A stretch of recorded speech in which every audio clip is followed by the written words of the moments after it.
Okay, so today we're jumping into the wild story of a 17th century Spanish priest who absolutely blew up in Rome, only to be completely crushed by the same system that built him up. It's a gripping story about faith, power, and the intense politics of the church, and it all starts with one single, powerful book. A priceless pearl of piety and perfection. Now get this, that wasn't from some book critic. That was the official praise from the Inquisition itself for a book called The Spiritual Guide. You couldn't get a better, more official seal of approval at the time. It was the ultimate endorsement. And there it is, the central puzzle of this whole story. How on earth does a guy go from celebrated author to condemned heretic? How does a priceless pearl suddenly become something so dangerous it has to be wiped from existence? The answer, it turns out, is all about a nasty fight happening just below the surface.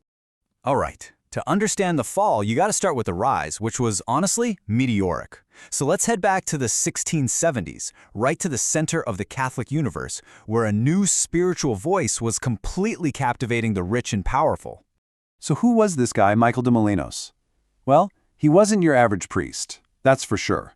He was a nobleman from Spain, had a doctorate in theology, and everyone who met him said he was just incredibly charismatic. He had this calm but kind of radiant vibe. When he got to Rome, he was an instant hit. He became the go-to confessor for basically Rome's A-list. Cardinals, nobles, you name it. But his influence wasn't just built on his personality. Nope. It was really cemented by this one totally revolutionary book he wrote.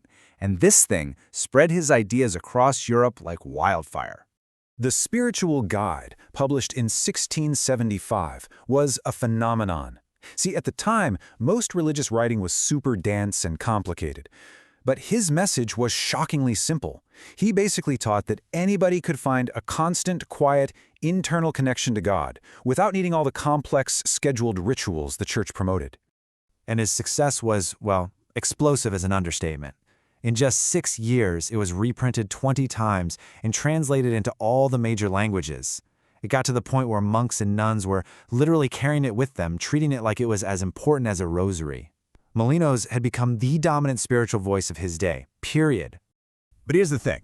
When you have a message that empowers the individual, that can feel like a threat to the institution. And one very powerful group, the Jesuits, started to see Molinos and his teachings as a direct attack on their authority. Let's break down the conflict, because it's pretty clear. The established Jesuit way was all about structure and actions. You show your faith through scheduled things, weekly confession, mass, stuff like that. But Molinos was pushing something way more radical, a continuous, unending internal state of connection. Now, if that's true, then what's the point of all the weekly duties and confessions that the church runs? You can see why this message was so disruptive. So, his enemies finally made a move. In 1680, a rival priest published a whole book attacking Molinos' ideas. The case went before the Inquisition. But in a pretty stunning twist, the Inquisition sided with Molinos. They condemned his rival's book and said once again that the Spiritual Guide was totally fine by them. It really seemed like Molinos was untouchable. So if you can't beat a guy on theology, what do? Well, his opponents decided to change the battlefield completely. They shifted from the world of ideas to the world of raw, hardball politics. The Jesuits had deep connections to the French court, and they decided to play their trump card. They went straight to King Louis XIV, the Sun King, who was both incredibly powerful and deeply religious. And they got in his ear, convincing him that Molinos wasn't just some theological rival, he was a dangerous heretic who was a threat to the whole church. And just like that, everything flipped. A formal complaint from the most powerful king in Europe, well, that's something the Pope simply could not ignore. In July 1685, Molinos was arrested. No formal charges, just boom, he's in prison. A few months later, the Spanish Inquisition, the same group that had praised his book, officially condemned it as heresy. The political pressure worked perfectly. During the arrest, the Inquisition grabbed all of his mail, and the number is just staggering. 20,000 private letters. Letters from some of the most powerful people across Europe. His enemies, probably terrified of how wide his influence really was, burned all of them. Then they just declared that the letters contained all the proof they needed of his guilt. How convenient. So, with no evidence left to defend him and his reputation totally destroyed, Molinos was now completely at the mercy of his accusers. The final act of his life was about to be a very quiet and very tragic one. His trial was a total sham. It was all in secret, the records were sealed and have never been seen since. They spread all these vicious rumors about him, affairs, secret societies, just to destroy his character. Later research found absolutely no evidence for any of it. And through it all, Molinos just stayed silent. He offered no defense. The sentence was life in prison. But they weren't done. They subjected him to this public humiliation ceremony. They dragged him out in front of a huge crowd and for hours read his supposed crimes while people screamed for him to be burned at the stake. Then, as they were leading him away to his dungeon cell, after years of total public silence, Molinos finally spoke. He looked right at his main accuser and said those chilling, prophetic words.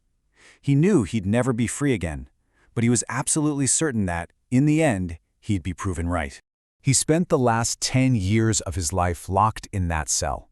He died in 1697, and his enemies, they made sure they got the last word. They branded his grave with the ultimate insult. They didn't just imprison him, they tried to completely erase his legacy from history. So when you look back at this whole thing, you're left with this one big question, right? Given that the Inquisition itself cleared him on theological grounds first, was Molinos really condemned for his beliefs? Or was his true unforgivable crime simply that he got too powerful, too influential for the established order to tolerate? For more spiritual resources, visit lokaken.ai.